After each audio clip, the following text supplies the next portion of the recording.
are talking about this insecurity in Nigeria today, and we are also looking vis-a-vis the kidnappings everywhere, the terrorism acts, and the classification of Nigeria as a country of particular interest in America.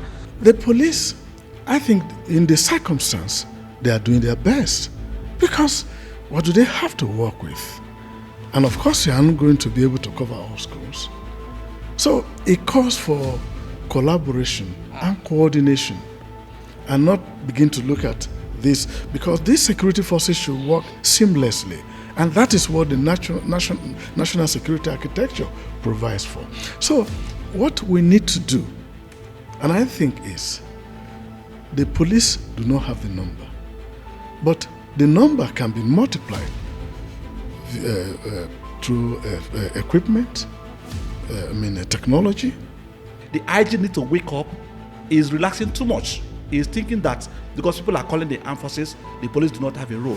Let me remind you, while we're growing up, what about the DPOs? The DPOs, why DPOs are stationed in communities are because of immediate intelligence, immediate governance, immediate security alertness. That is why we have the DPOs in our communities.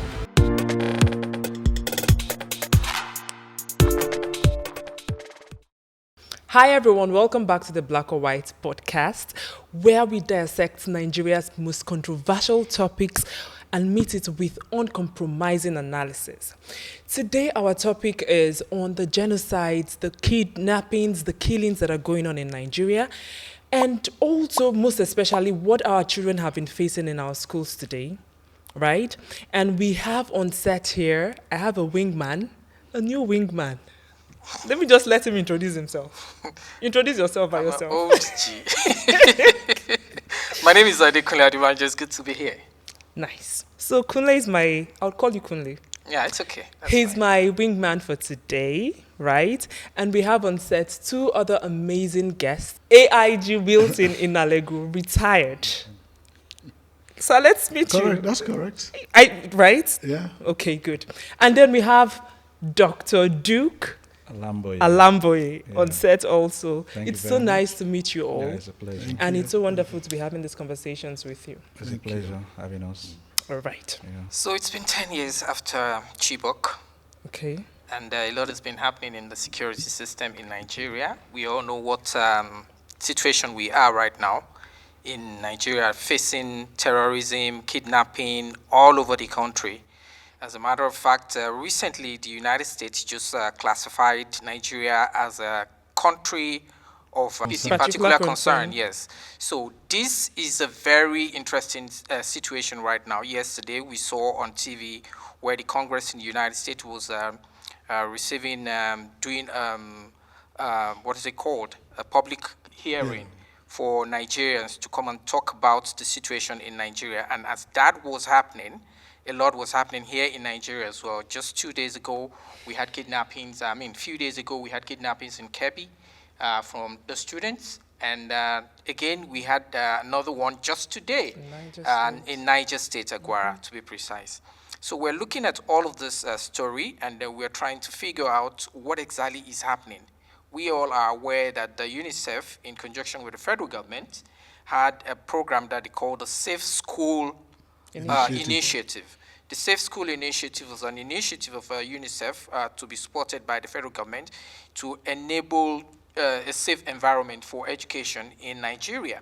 However, since the initiative commenced, we have seen tons of incidents around the schools in Nigeria where you have all of these kidnappings and the students being taken away.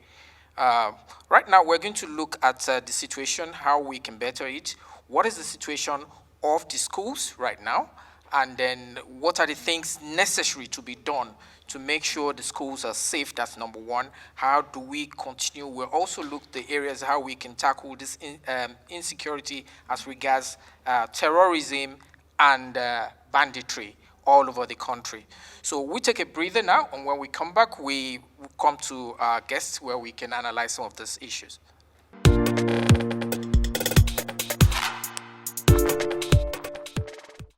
You're welcome back to Black and White podcast here on the set. We are talking about this insecurity in Nigeria today, and we are also looking vis-a-vis the kidnappings everywhere, the terrorism acts, and the classification of Nigeria as a country of particular interest in America.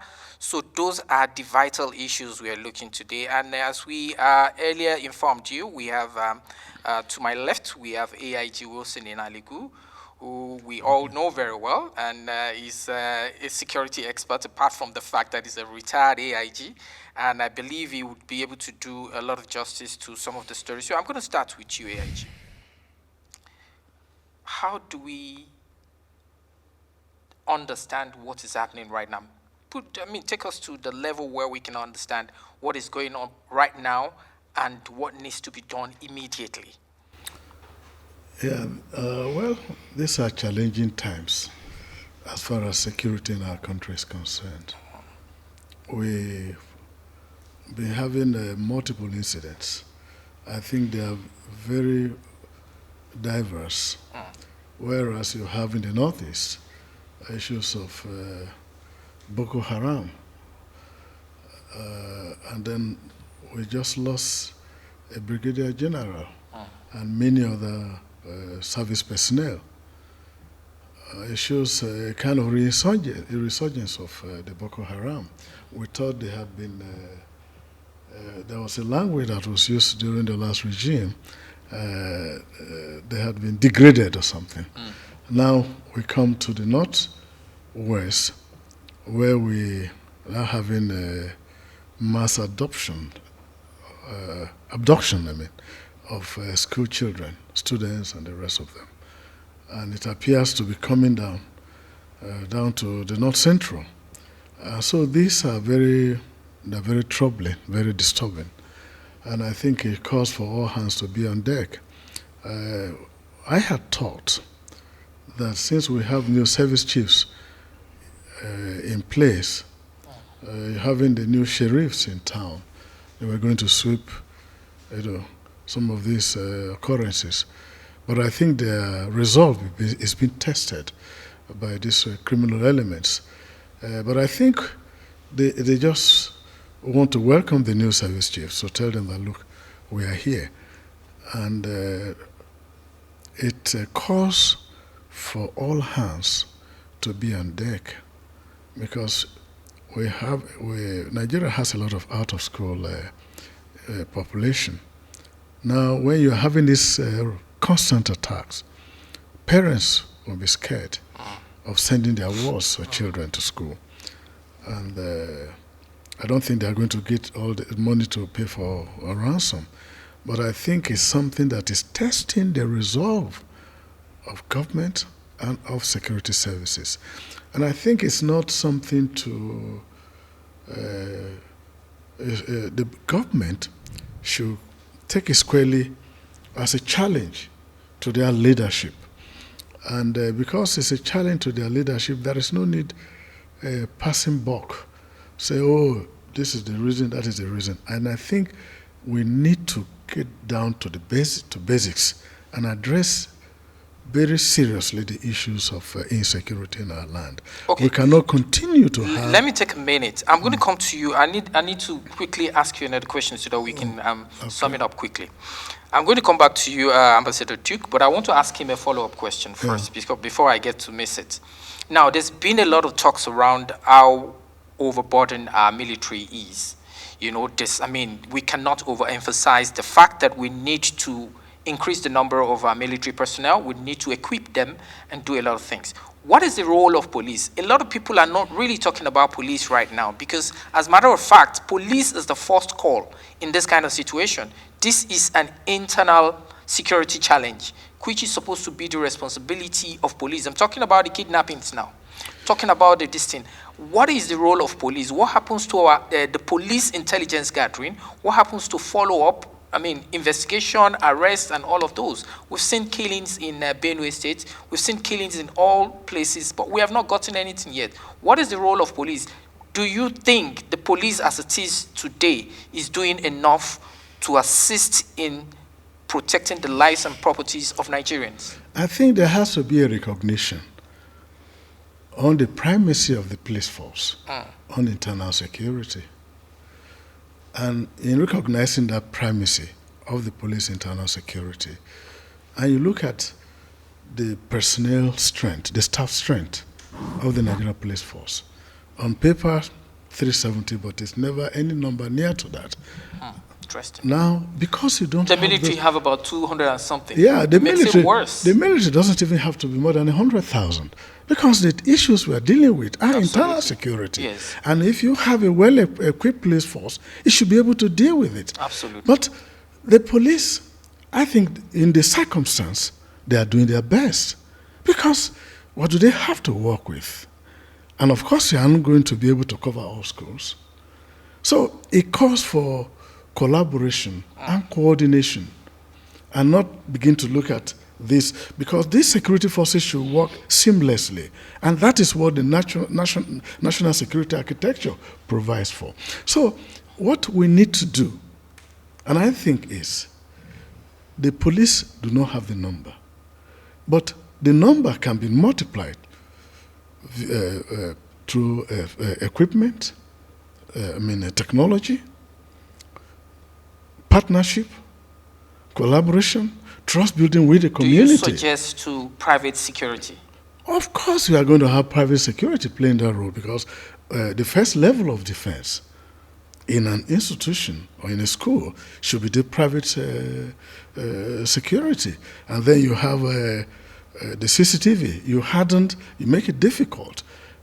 You have CCTV, But you have we're barriers. talking of a huge landmass. We're talking about forests. We're talking about villages that are remote and all of those. I Do don't- you think there's a need for technology to play a vital role in this? Security will play a vital role. First of all, you are going to have CCTV. You are going to have, of course, looking at the forest. I don't think the forest in the north is as thick as those in Ondo or Edo states. I don't want to see that as example. But I think what we need to do, we need to get down to basics, begin to look at the issue of collaboration with the public. And I think in anticipation, the Police Act, as amended 2020, made provision, Part 5, sections 113 to 121, made provision for special constabulary. Now, the special constabulary cannot take the place of regular police, but it can act as force multiplication. It can act as a basis for local knowledge, for having early warning and response system. Because in dealing with this, you are going to get red flag in the communities where these people come. Because I recall somebody saying that the attack in Kebbi State, that he gave information about 3-4 hours before it happened. Even the Niger State said they got information. Yeah, so the idea is getting information is important, but the capacity to respond, and you are not going to be able to respond if you don't have mobility. I don't believe. So I think what we need to talk about is that this is the job of security agencies, but it's also the job of all of us. Because our children must go to school. And so if we can build that partnership between the security agencies, we can have that collaboration and we can have that trust building and confidence building, that the public get to trust the security agencies and give them vital information. And then they are given the necessary resources. I don't think we have the resources the security forces have. It's just inadequate. But a lot is being done in terms of investigation, in terms of prosecution. But I think we've got to be more proactive. It is that proactivity that is going to prevent this. Because, going further, when this attack, please hold on to your thoughts. Hold on to your thoughts. I have a problem with some of the things that we're talking about, right? Because in all of this, we've not actually been able to hold the government accountable, right, in the role they have to play in this. You said something about the last administration saying that Boko Haram has been, you used the word degraded, right? And now we are seeing the same things that were happening during the time of Boko Haram before they were degraded, right? We keep seeing those things, in fact, in multiplied version. So before now, we had the Chibok girls, right? We had the Chibok girls. And Doctor, I would also want your take on this also. So we had the Chibok girls during the Boko Haram insurgency, right? And how they attacked and did the same thing that they did, kidnapping kids, raping these children and all of that. And we are still seeing the same thing. Does that mean that the government lied about degrading Boko Haram? And now Boko Haram is now under different factions. Now we have the headsmen, we have the bandits, we have all these people now. Yeah, that's what I was trying to situate the challenges that we have. And when I talk about having necessary logistics, that rests squarely on the government. You don't expect the commissioner of police to provide vehicles. So when I talked about logistics, when I talk about numbers, the police does not have the numbers. But why? But I'm coming, just a moment. But the numbers they have, they try to optimize the numbers that they have.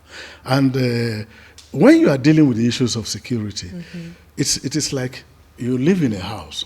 You have a beautiful lawn, green everywhere. You continue to trim it. Is that not what happens? And sometimes, if you take your eye off, the grass will grow. The corner becomes dirty. So what it means is that the steps that the security forces must take must be consistent in dealing with the issues of security. But the government has a critical role to play. And the role the government has to play is, first of all, providing the logistics, providing the funding, providing the equipment, and now holding the commanders accountable for how this is used. Because in dealing with the issues of security, we have what is called result-based budgeting. And when we are talking about result-based budgeting, you say, look, you're having kidnap. You don't have resources. You don't have vehicles. If we provide you with vehicles, if you provide you with allowances, you are going to be able to deal with it. And we have done that. And in a quarter, you now do your assessment if they are not doing well. So it's about the government understanding the control, giving the direction to security. If they do that, but I think what government needs to do immediately is about having recruiting more personnel. I'm told that they want to recruit 30,000. That's not bad. But when you recruit those 30,000, you give them the right training. But I think to complement the number, because now we are not going to wait for personnel, people to be sent to police training schools, spend 6 months. So, and that is why I went to the issue of the special constabulary, which is provided for hold on to your part thoughts, 5. Hold on to your thoughts. Hold on to your thoughts, what you have to say because about I need to ask him a little bit of the questions. Because we're looking at it. We're really going to deal with the security issues, the logistics, and how it affects Nigeria. Because you are in a position to tell us more about those things. But I want to come to you right now. How do you see the management of all of this crisis? And what is your rating of it? What do you think should have been done, to have prevented some of these occurrences that is coming now? And why do you think we are seeing the spike? There's, all of a sudden, the United States classified us. Before you know it, we have so many attacks coming up. Do you think it's somehow related? Okay, first of all, let me thank you for, the opportunity to speak on these issues. In the mother station yesterday, I was insisting that the media should shut down every information. What we want to see, even if it's going to take us a year, the media have a role to play in all of this. We should forget about the partisan, what is going on in the political party. We should forget about what is going on in governance. Let everybody, all and sundry, concentrate on insecurity.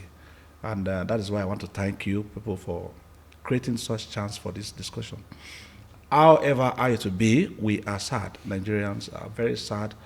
We failed ourselves as a nation for allowing such level of insecurity to exist.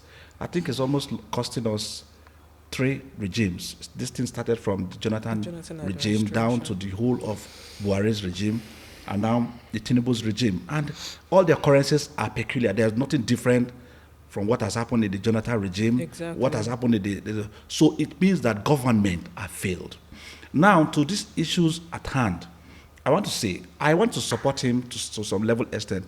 The security agencies, they've taken this job as though it's their own job. every time this level of insecurity occurrence happens, we begin to refer to the security agencies. And $1 million question I ask myself, today, how many numbers do we have? What are the technological efforts the government are deliberately put in place? I am the person, my organization, Green Assembly Energy, we conduct the National Security Summit in this country. We've done 3. The communique that comes out of it, government are not using it. Only the security agencies use it. And like you said, how many number are they? To start with, the army or the armed forces is not their duty. The police have totally taken the responsibility of guarding politicians in our society. The fewer number of police people we have in our country, they are busy with politicians. Just some days ago, one political party, they were doing their convention or what I don't know, in Abuja. You saw almost the whole police people in this country were deployed to that place. So this is what they concern themselves about. The IG need to wake up, is relaxing too much. Is thinking that because people are calling the armed forces, the police do not have a role. Let me remind you, while we're growing up, what about the DPOs? The DPOs, why DPOs are stationed in communities are because of immediate intelligence, immediate governance, immediate security alertness. That is why we have the DPOs in our communities. Today, if you go down to those places, you barely even see the DPO come to work. If you see any DPO come to work, they are engaged in extorting people the way they like. They are supposed to be the first source of information. DPOs are stated or stated in local government, meaning that for all these things that are happening, they're in the local government areas. The one that happened in Kebbi, the one that happened in Nasarawa just about some hours ago, if it is confirmed, the one that happened in Niger. If you look, they are all outskirts of larger inhabitants, meaning that these people, they have their targets. If the security agencies, basically mostly the police, they are doing their job very well, you will see that the informations that are gathered is not all about the enforcement. You could hear information and then it could be reinforced. In those days, before you are even taken to the police station to see a DPO, the fear in you will emerge. So I think it's a terrible situation we're finding ourselves, and it's overwhelming. It's high time we started telling ourselves the truth that this situation is overwhelming. It's not about the army, it's not about the police. Let me take you to another $1 billion question we keep asking ourselves. All the resources, the federal government had come out to say that they are purging more resources to the state governors. The state governors are our first point of call. They are the chief security officers of their states. How many of them? You will see some state governors who stay 8 years, they do not even care to strengthen the security apparatus in their state. The federal government has, with the matter of providing security, we have state DGs, we have state, what they call CP, we have all the armed forces, we have them domiciled in our states. What is the collaboration between them and the governors? They don't care. Some governors don't even buy bicycle for 4 years, for 8 years. Okay, doctor. So this is the situation. Allow me to talk. So you don't cut me because I was almost thinking I'm not part of this interview. So I know that you will not come back to me. Let's just make my listeners. No, absolutely, we will. It's just that we need to go on a short break. We need to go on a short break, and then when we return, we'll come back to you. Just hold on to your thoughts. We'll come back to you, and I really, after the break, and we need to. I mean, you heard so many things. I know you want to respond to them. So we'll take a break right now, and when we come back, the podcast continues.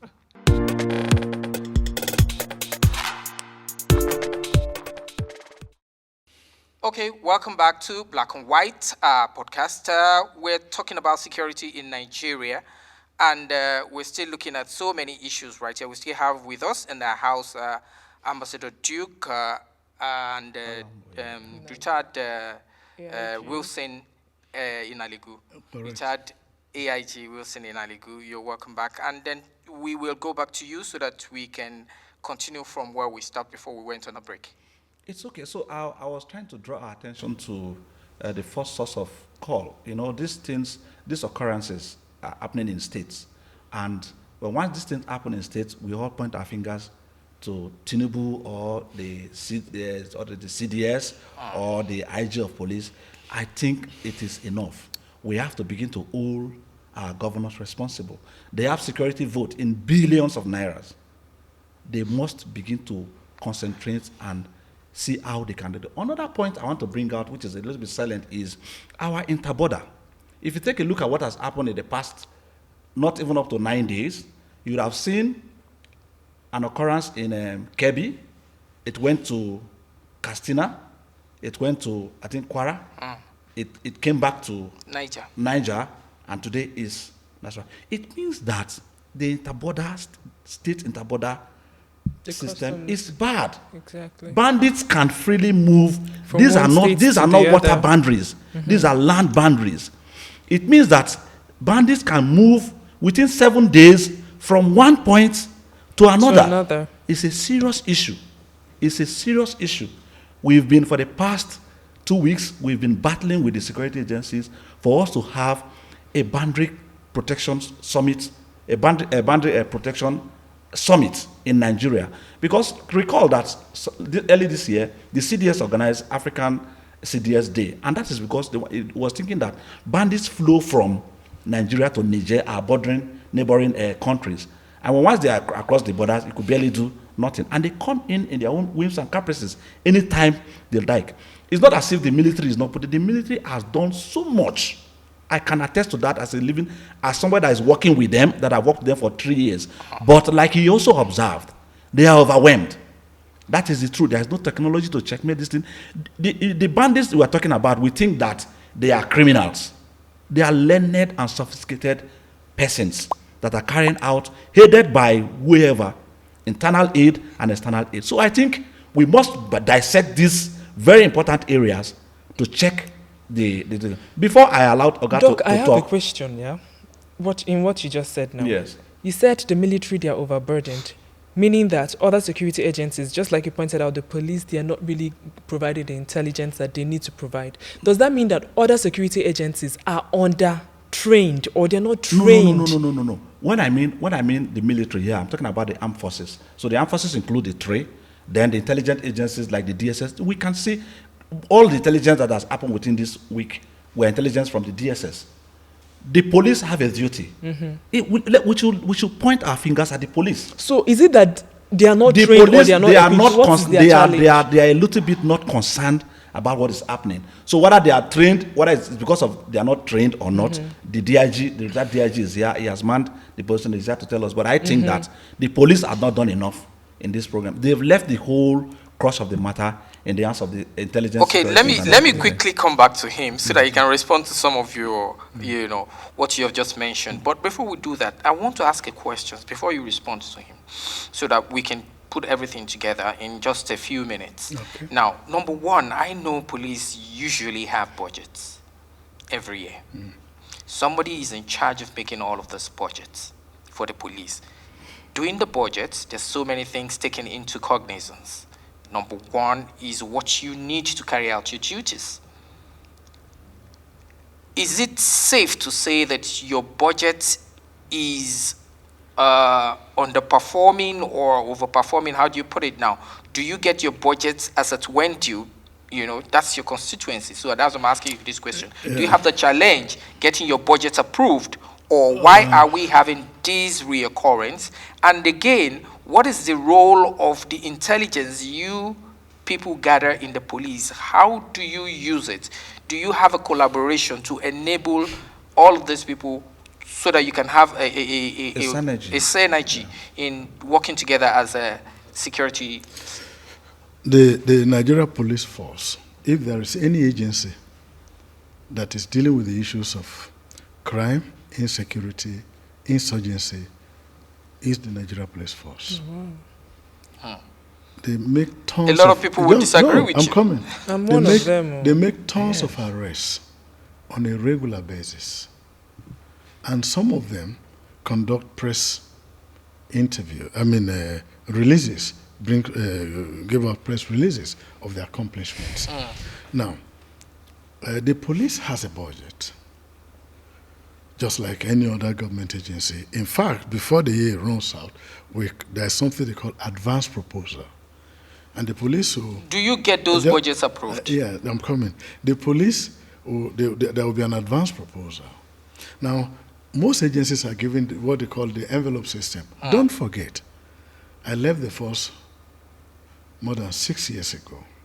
But Yes, you're very fresh, sir. Yeah, but I think, I think I try to be in touch. Now, they are giving the envelope system, and that means there is a certain threshold that they will not exceed. But given the budget that they have, even that envelope system, it is not all the funds. Sometimes they get up to 30%, sometimes up to 40%. Sorry, is sir, on for context, that. for Yeah. context, So- please, what is the envelope system? The So that envelope our system, view- yeah. no, so look, this is 10 naira. Yeah. Don't exceed. Don't exceed, 10 yeah. naira. Yeah, we understand Don't that. 1 The minute. police is giving that envelope system. So I want to say something, that the police has all the elements. The armed forces, having the Nigerian Army, the Nigerian Navy, and the Nigerian Air Force. The police has all this because you have the police intelligence, which is called the Special Intelligence Bureau, SIB. In the Force Headquarters, Force Intelligence Bureau, FIB. Then you now have the police marine, which is like the Nigerian Navy. You have the police air wing. So everything that the armed forces have, in a way, the police has sprinkling. But you're of not them. you're not well equipped. Yeah, You know, I'm because coming. I get where you're just going. Hold on, just hold on. Just I hold just on. we have 30 seconds. I know, 1 second. So the point is that if you look, when you are not close, you think they are not doing anything. Whom do you find on the streets of Abuja, of any city? It's an aberration to find the military in a democracy Absolutely. carrying out patrols with camouflage in a city like Abuja. It's an aberration. And I think what the public should need to talk about is we want our police back. We want our police that is equipped, a police force that has the public supporting it. Not if you, how many, what of the rescue? The other time in Benue, about 14 persons were kidnapped, I think about 2 weeks ago. The police rescued them. The police is doing anything. The only thing I want you to see is that among the services of the security forces, there should be a level of coordination. Because, if I find myself to speak with them, we must avoid vainglory. Oh, police is doing very well. Military are not doing well. Okay. Or DSS is Okay. not doing Okay. well. Okay. We Let's wrap have it to up have on that. The seamless conversation. relationship. Let's wrap it up on that. AIG. The conversation continues. It's not over yet. We're still going to get more on this issue, and then we will continue to delve into the serious matters that is inside it. And that is where we wrap up this episode of Black and White, but we're going to continue on the next episode. It might interest you to want to join us on our social media platform. It's out there, the YouTube, the Facebook, and everything, so you can join us and make your comments so that we can also appreciate and recognize your followership. So that's how it has been. Thank you very much, AIG, and thank you very much, Ambassador, pleasure. for coming today. Thank you for the We'll, opportunity. the programs continue. We are going to do another follow-up on this. We're just ending up this episode so we can continue on the next one. Thank you very much. Have a great day.